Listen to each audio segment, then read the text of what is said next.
اس کا ایک مناسب وقت درکار ہے. ظاہر ہے اس میں اسرائیل تو شامل ہے ہی، لیکن اس بات کو بھی آپ بالائے طاق نہیں رکھ سکتے کہ اس کے پیچھے جو سپورٹ ہے ویسٹرن ورلڈ کی ان فارم آف گورنمنٹس اور اسپیشلی یو ایس کی، اس کو آپ اگنور نہیں کر سکتے. لیکن اس کے باوجود آئی تھنک کہ بہت بڑا ایک سٹیپ ہے کہ آپ اس پہ پریشر ڈالنے کی اس پہ آ گئے ہیں، اور فائنلی ظاہر ہے یو ایس پریزیڈنٹ نے اگر صرف ایک بیان دیا بیانات کی بھی ہے. حد تک نہیں ہے، آپ پریکٹیکلی بھی ہمیں کچھ نظر آ رہا ہے. سجاد صاحب اس کو کنٹینیو کیجئے گا. سر اوور آل جب ہم یہ سینیریو ڈسکس کرتے تھے تو ہم کہتے تھے کہ عرب ممالک، وہ ممالک جو پاور رکھتے ہیں، جو اتھارٹیٹیو ہیں، ان کو سامنے آنا ہوگا.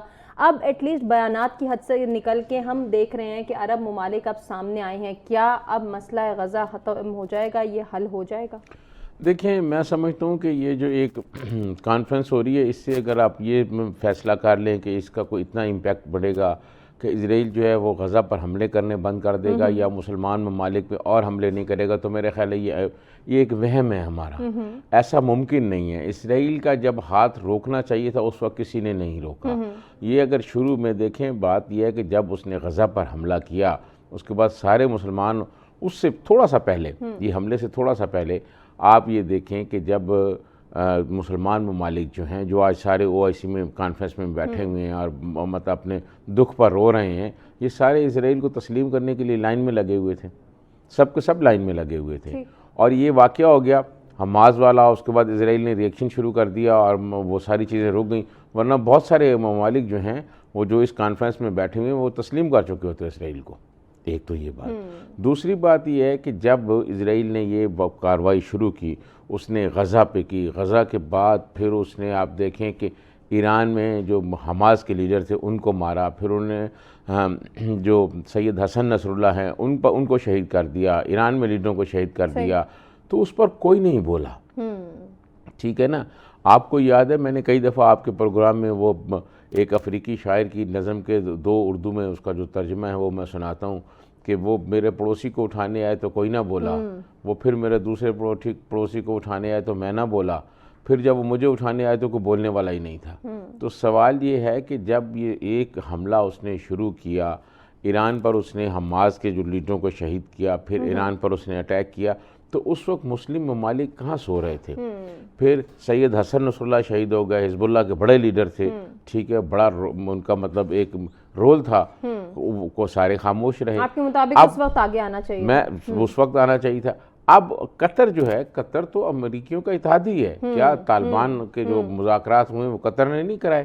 پھر اس کے بعد ابھی جو معاملات چل رہے تھے حماس کے درمیان اور اسرائیل کے درمیان جو مذاکرات تھے، اور وہ مذاکرات بھی امریکہ کی خواہش پر ہو رہے تھے، امریکہ کی تجویز پہ ہو رہے تھے. وہ سارے حماس کے جو لیڈر آئے تھے اس کی وجہ سے آئے تھے. یہ جو کانفرنس ہو رہی ہے، اس کانفرنس میں اگر کوئی فیصلہ نہ کیا گیا تو میں سمجھتا ہوں کہ اس کا ہاتھ نہیں رکے گا. اور اب فیصلہ کیا ہے؟ فیصلہ یہی ہے کہ اگر وہ کسی ایک مسلمان پر ملک پر کرے تو ہم سارے مسلمان ساتھ ہوں گے. ٹھیک ہو گیا. سجاد ترین صاحب آپ کی بات ہی کنٹینیو کریں گے. بریگیڈیئر صاحب آپ کی جانب آنا چاہیں گے. سر 2 چیزیں جو ابھی ایک سجاد ترین صاحب نے مینشن کی اور ایک اس سے پہلے ٹرمپ کے بیان کو میں نے مینشن کرنے کی کوشش کی کہ قطر امریکہ کا اتحادی ہے. یہ تو ایک کھلی حقیقت ہے. قطر پر حملہ ہوتا ہے، امریکہ ناراض ہوتا ہے، لیکن اسرائیل کہتا ہے کہ ہم نے تو اطلاع بھی دے دی تھی، امریکہ نے سپورٹ بھی کیا. ایک تو میں چاہوں گی کہ آپ اس کو ضرور، اس گتھی کو ضرور سلجھانے کی کوشش کریں کہ آخر امریکہ چاہتا کیا ہے. سیکنڈ، اب قطر میں ہی یہ اجلاس ہو رہا ہے جس میں اب ٹاسک فورس بنانے کا بھی پلان تجویز کیا گیا ہے. سر آگے آنے والے وقت میں کس طرف جاری ہے سچویشن؟ بسم اللہ الرحمن الرحیم. بہت شکریہ. میری آواز آ رہی ہے آپ؟ جی سر. دیکھیں، یہ مسلم امہ کا، عرب ورلڈ کا، اسلامک ورلڈ کا، یہ میں سمجھتا ہوں کہ عزت کا معاملہ ہے، غیرت کا معاملہ ہے.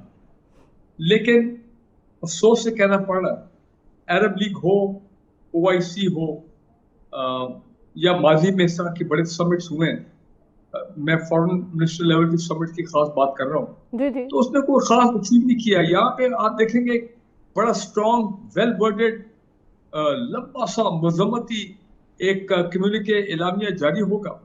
میکسیمم میں یہ دیکھ رہا ہوں کہ اس میں اسرائیل کے ساتھ کی نو کوآپریشن ہوگی. ان کے جو اسرائیلی گڈس ہیں اگر عرب ورلڈ میں جہاں پہ ہیں کہ جو ان کو بوائک آؤٹ کیا جائے، نمبر 1. نمبر 2 یہ ہے کہ وہ کہیں گے کہ ہم ایک اسلامک ٹاسک فورس بنا رہے ہیں جو کہ پھر انشور کرے گی کہ آئندہ سے کبھی کسی اسرائیل جو ہے کسی ملک پہ, مسلمان ملک پہ یا عرب ملک پہ حملہ کرنے کی جسارت جرت نہ کرے. ویسے ٹاسک فورس تو آج سے 6 سال پہلے سعودی عرب میں بھی بنائی تھی, Islamic task force basically anti terrorism force تھی, اور اس کی تو فوجی پریڈیں بھی ہوتی تھی سعودی عربیہ میں. ہمارے محترم جنرل راحیل شریف جو ہیں وہ شروع میں اگر آپ کو یاد ہو وہ تو اس کے ان کے ایڈوائزر بھی تھے, کمانڈر بھی تھے, جو بھی آپ ان کو کہیں اس ٹاسک فورس کے.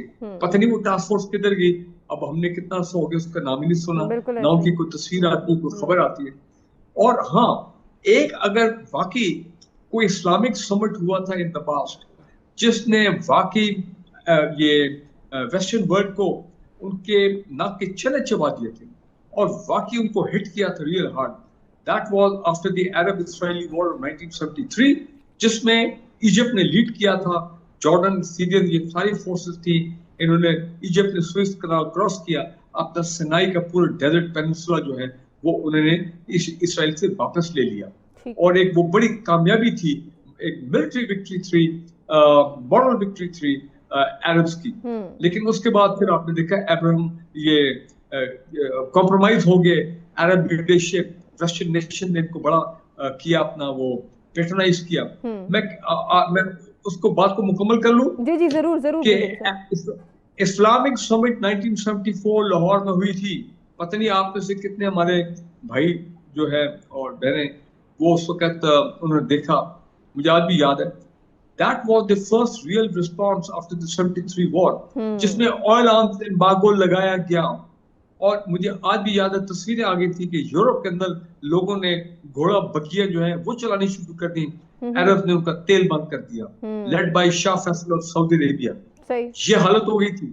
لیکن پھر آپ کو معلوم ہے کہ وہ تمام جو لیڈر تھے اس وقت 1974 کی سمٹ میں جو لاہور میں ہوئی ہے, عرب لیڈر شاہ فیصل سعودی اپنا, اس کے بعد Yasir Arafat P L O کے ہیڈ, لیبیا کے قذافی صاحب, ہمارے Zulfiqar Ali Bhutto prime minister. Brigadier صاحب اسی ڈسکشن کو کنٹینیو کریں گے, بڑی اچھی جانب آپ نے اشارہ کیا ہے. ذرا ہم ایک بریک کی جانب بڑھیں ناظرین, بریک کے بعد آتے ہیں, کنٹینیو کرتے ہیں پروگرام میں. ایک مرتبہ پھر سے آپ کو کہیں گے خوش آمدید. بریک پہ جانے سے پہلے جو بات ہو رہی تھی اسی کو کنٹینیو کریں گے. بریگیڈیئر صاحب آپ کی بات رہتی تھی, سر آپ اپنی بات مکمل کر لیں.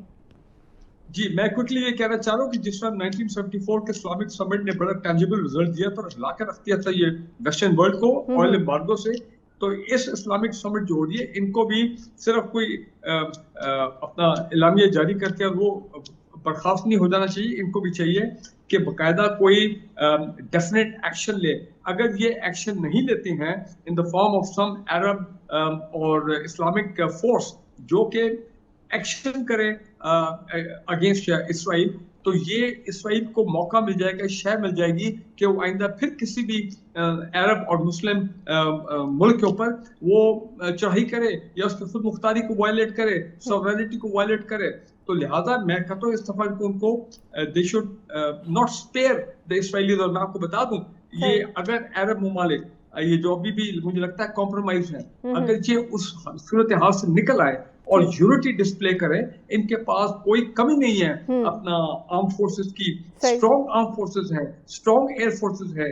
یہ چاہے تو بڑا اسٹرانگ میسج ایک مرتبہ تو دینا اسرائیل کو, تاکہ ان کو بھی پتہ لگے کہ آئندہ ہم جرات نہ کریں اس قسم کا کام جو ہم نے قطر کے ساتھ یہ وجہ فرما رہے ہیں. آپ کی بات کو آگے کنٹینیو کریں گے. ڈاکٹر صاحبہ ابھی جس طرح سے بریگیڈیئر صاحب بات کر رہے تھے کہ اب وقت آ گیا ہے کہ تمام عرب ممالک اور مسلم ممالک مل کر نہ صرف ایک ٹاسک فورس تشکیل دیں بلکہ پریکٹیکلی بھی کوئی ایسا ایکشن لیں کہ جس سے اسرائیل کو پتہ چل جائے کہ یہاں پر دوسرے ممالک بھی ایگزسٹ کرتے ہیں جو کہ طاقتور ہیں اور وہ اپنا دفاع جانتے ہیں.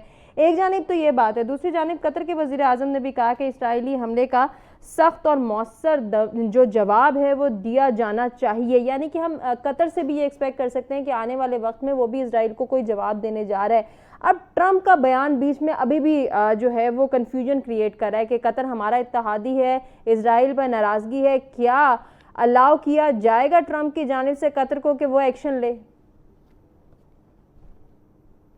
دیکھیں جی, پہلی بات جو آپ نے کی کہ کوئی سبسٹینشیل سٹیپ ہونا چاہیے, جیسے میرے سے پہلے بھی دو محترم حضرات نے بات کی, جی جی میں بالکل اگری کرتی ہوں اس سے.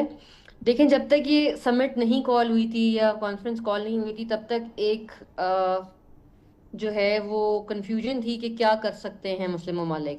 اب جب ہو گئی ہے اور اس کے بعد اگر کوئی کنکریٹ سٹیپ نہ لیا گیا تو یہ بڑی مضحکہ خیز بات ہوگی. اور اسرائیل تو پہلے بھی ایک بدمست ہاتھی کی طرح آپ کو پتہ ہی ہے کہ گھوم بھی رہا ہے اور جو منمانی اس کی ہے وہ کر رہا ہے. تو اس لیے میرا خیال ہے کنکریٹ سٹیپ لینا بڑا امپورٹنٹ ہے, وہ چاہے کسی قسم کے امبارگو یا سینکشنز کی صورت میں ہو, ٹریڈ سسپینشن کی صورت میں ہو, یا جو ایک ابھی آپ کو معلوم ہی ہوگا کہ جو ایک سمود فلوٹیلا کے نام سے لوگ جا رہے ہیں اسرائیل کا جو بنا ہوا حصار توڑنے کے لیے, جی جی, ایڈ پہنچانے کے لیے, اسی کو اگر آپ پش کر کے ایڈ پہنچا سکتے ہیں, میرا خیال ہے وہ ایک فرسٹ سٹیپ ہونا چاہیے اس کانفرنس کے بعد کے کسی طریقے سے آمادہ کیا جائے. تمام اتنی زیادہ کنٹریز ہیں, 50+ کنٹریز ہیں ماشاءاللہ. تو میرا نہیں خیال کہ آپ کا جب 1/3 ہاف آف دا ورلڈ اگر وہ انسسٹ کرتا ہے اور وہ کہتا ہے کہ جی آپ اس کے اوپر ایکشن لیں اور ایڈ تو کم سے کم پہنچائیں نا سب سے پہلے, اور اس کے بعد کلائے عمل پھر اس کے بعد دیکھا جائے کہ ہم اس کا دوبارہ ایک فالو اپ کانفرنس رکھیں گے. اچھا ڈاکٹر صاحب, اگر ابھی تک کی سچویشن دیکھیں تو اس کانفرنس کے بعد ابھی تک ہمارے پاس کوئی اعلامیہ نہیں آیا, کوئی اناؤنسمنٹ نہیں آئی, کوئی حکمت عملی نہیں آئی, کوئی عملی اقدام کی کوئی اناؤنسمنٹ نہیں آئی, تو کیا ہم اسٹل ایکسپیکٹ کر سکتے ہیں ان ممالک کے سربراہان سے کہ انہوں نے فیصلہ کر لیا ہوگا اور کوئی اسٹریٹجی سامنے آئے گی آنے والے وقت کے حوالے سے؟ میں ویسے تو اسٹوڈنٹ ہوں جی آیا کی, اور ریئلسٹ اسکول آف تھاٹ کے مطابق تو میرا نہیں خیال کہ 3 سال بعد بھی یہ کچھ کر پائیں گے. کیونکہ اگر کر سکتے تو جیسے میرے سے پہلے بھی انہوں نے حضرات نے بات کی, میرا خیال ہے وہ پہلا سٹیپ ہی کافی تھا جب جارحیت یا بربریت شروع کی گئی تھی. آپ کو 3 سال, چلو 3 ماہ تو لگ سکتے ہیں, لیکن 3 سال بہت بڑا عرصہ ہوتا ہے. ایگزیکٹلی, اور اس کے اندر آپ بڑا کچھ کر سکتے تھے لیکن نہیں کر پائے. سو اب میرا خیال ہے کہ آپ کو اب کوئی, میں تو ایکسپیکٹ نہیں کرتی, لیکن پھر بھی دیکھتے ہیں کہ جب تک یہ کیا ہونے جا رہا ہے. سجاد الدین صاحب ذرا کنٹینیو کیجیے گا سر. اس سے پہلے اگر 3 سال کا جس طرح سے احاطہ کر رہی ہیں ڈاکٹر صاحبہ کہ اس میں بہت بڑا عرصہ ہے کہ اگر کوئی اسٹریٹجی, کوئی پالیسی, کوئی ایسی پریکٹیکل امپلیمنٹیشن کی جو ہے وہ لائے عمل ہمارے سامنے آنا ہوتا تو وہ آ جاتا. ابھی بھی انہیں کوئی خاص امید نہیں ہے. لیکن سر اس سے پہلے یہ چیز میں ضرور مینشن کرنا چاہوں گی کہ ہم نے اتنی بڑی تعداد میں یہ 50 سے زائد ممالک کے سربراہان کو بھی ایک جگہ اکٹھے ہوتے نہیں دیکھا, اور اس کو پھر عرب سمٹ کہنا یقیناً یہ ایک جانب تو نشاندہی ہے کہ کوئی نہ کوئی جواب دینے کی اناؤنسمنٹ تو سامنے آئے گی. دیکھیں جو ان کے فارن افیئر کے لوگ ہوتے ہیں وہ ایک خوبصورت سا ایک ڈرافٹ تیار کر کے ان کو دے دیں گے اور کچھ نہیں ہوگا. دیکھیں یہاں بڑی بات کی گئی اسلامی کانفرنس جو 1974 میں ہوئی, پھر اس کا پھر دیکھیں قیمت کیا ادا کی. ذوالفقار علی بھٹو نے وہ کانفرنس یہاں میزبانی کی, تو ذوالفقار علی بھٹو کے خاندان کے ساتھ یہاں کیا ہوا وہ بھی تاریخ کا حصہ ہے. پھر فیصل کے ساتھ کیا ہوا, شاہ فیصل کے ساتھ کیا ہوا, پھر قذافی کے ساتھ کیا ہوا, ٹھیک ہے. تو پھر انہوں نے کیا کیا اور پھر کن کن لوگوں کے سے کرایا گیا. دیکھیں بات یہ ہے, دنیا میں جو بڑے لیڈر ہوتے ہیں وہ بڑے فیصلے کرتے ہیں. ایک زمانہ تھا دنیا میں چرچل, ڈیگال اور بہت بڑے لیڈر تھے. وطن عزیز میں بھی یہ صورتحال تھی, لیکن آج دنیا بھر میں بڑے لیڈر بہت کم رہ گئے ہیں, اور وطن عزیز کی بھی یہی صورتحال ہے. عرب دنیا میں کوئی بڑا ایسا لیڈر نہیں ہے جو کھڑا ہو سکے سوائے ایران کے. ایران کی لیڈرشپ ایسی ہے جو اسرائیل کے ساتھ لڑ بھی سکتی ہے, کھڑے بھی ہو سکتی ہے.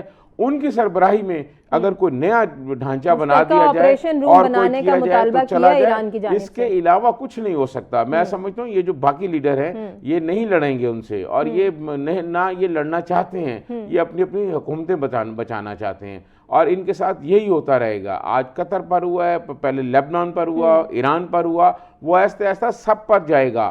لیکن جواب صرف ایران کی جانب سے آیا اور بہت شدید آیا تھا. اس کے بعد آپ نے دیکھا کہ جناب سارے دنیا کی کوئی فوج ہے جو حالت جنگ میں اور بنکر میں چلی جائے تو اسرائیل کی چلی گئی تھی. یہ بزدل اتنے ہیں. لیکن بدقسمتی یہ ہے کہ مسلمان لیڈرشپ میں اور خاص طور پر عرب لیڈرشپ جو ہے ان میں کوئی ایسا بڑا لیڈر نہیں ہے جو یہ فیصلہ کر سکے کہ اگر لڑنا ہے, اگر مرنا ہے تو پھر لڑ کے مرا جائے. ٹھیک, اچھا جو سر آپ بات کریں نا, میں ذرا بریگیڈیئر صاحب بریک پہ جانے سے پہلے مختصراً آپ سے جاننا چاہوں گی. ابھی ہم جس طرح سے ایران کی بات کرتے ہیں, سجاد الدین صاحب نے بات کی کہ ایران کے علاوہ ہمیں کوئی بڑا مسلم لیڈر اس طرح نظر نہیں آتا جو ایکشن کی پالیسی پہ یقین رکھتا ہو.